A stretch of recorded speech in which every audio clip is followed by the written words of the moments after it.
ఆ దైవజనుడు ఈ మాట పలుకుతుంటున్నాడు, నీ సన్నిధి మాతో రాని ఎడల మేము ఎక్కడ నుండి వెళ్ళలే. ఏమంటున్నాడు తెలుసా? నీ సన్నిధి రాకపోతే అసలు వెళ్ళం.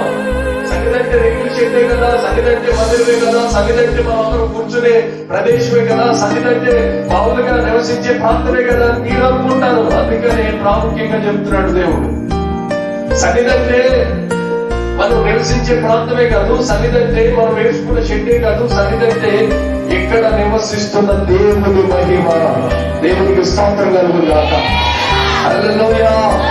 అది కనబడకుండా గ్రహించేస్తుంది.